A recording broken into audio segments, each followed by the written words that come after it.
গতকাল মুখ্যমন্ত্রী মমতা বন্দ্যোপাধ্যায়কে দিল্লিতে অপমান করার প্রতিবাদে আজ সকালে চুঁচুড়ার বিধায়ক অসিত মজুমদারের নেতৃত্বে চুঁচুড়া ঘড়ির মোড় থেকে বিক্ষোভ মিছিল করা হল।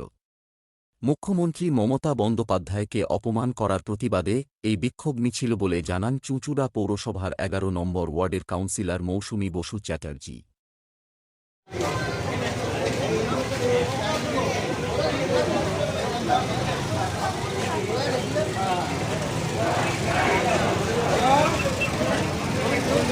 মুখ্যমন্ত্রী মমতা বন্দ্যোপাধ্যায় গোটা ভারতবর্ষ তাকিয়ে দেখল।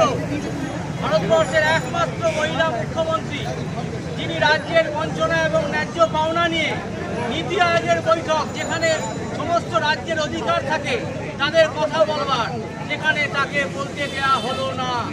চন্দ্রবাবু নাইডুর সমর্থন দরকার মোদিজি, তাই তিনি ২৭ মিনিট বলবার অধিকার পেলেন, আর মমতা বন্দ্যোপাধ্যায় ৪ মিনিট গড়াতেই তার মাইক অফ করে দেওয়া হলো। আমরা মনে করি এটা বাংলাকে অপমান করা হয়েছে। মমতা বন্দ্যোপাধ্যায়ের এই অপমান বাংলার অপমান, এটা আমরা মানব না।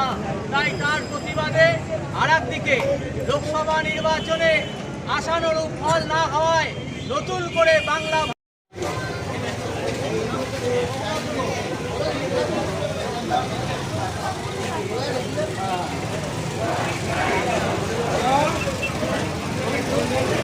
জননেত্রী মমতা বন্দ্যোপাধ্যায় সমস্ত সময় বাংলাকে যারা বঞ্চনা করছে তার বিরুদ্ধে সরব হন।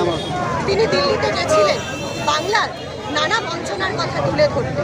তিনি চান বাংলার মানুষ, আপামর মানুষ, বাংলার শুধু মহিলা বলে নয়, তিনি চান বাংলার প্রত্যেকটা স্তরের মানুষ ভালো থাকে। কিন্তু নীতি আয়োগের বৈঠকে গিয়ে অপমানিত হলেন আমাদের বাংলার মুখ্যমন্ত্রী। বাংলার মুখ্যমন্ত্রী একজন সর্বোপরি মহিলা নেত্রী, একজন সারা ভারতবর্ষের একজন মহিলা মুখ্যমন্ত্রী। তাকে অপমান করা মানে আমরা মনে করছি, বাংলার প্রত্যেকটা মা বোনেরা মনে করছে তার অপমান মানে আমাদের অপমান। এই অপমানের বিরুদ্ধে, এই অসম্মানের বিরুদ্ধে বাংলার প্রত্যেকটা মানুষ যেমন গর্জে উঠবে, তেমনি সবার সামনের সারিতে থাকবে এই বাংলার মা বোনেরা। কারণ দিদির নেতৃত্বে বাংলা আজকে এগিয়ে চলেছে, বাংলার প্রত্যেকটা মায়েরা বোনেরা আজকে সুরক্ষিত।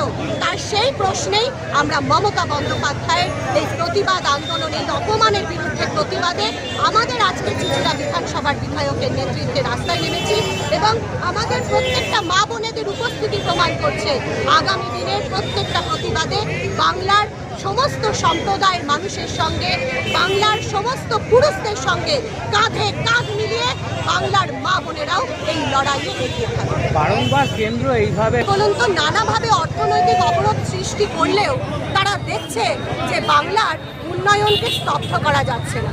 প্রত্যেকটা ক্ষেত্রে বিভিন্ন যে প্রকল্প দিদি চালু করেছেন জনদরদি, সেগুলো সমানভাবে চলছে।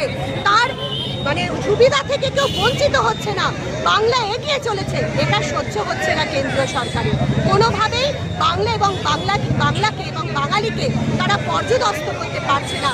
তাই প্রতিনিয়ত বাংলাকে এবং বাঙালিকে অপমান করছে। যখনই এরকম অপমান করাবে তখন প্রতিটা মুহূর্তে রাস্তাতে আছি।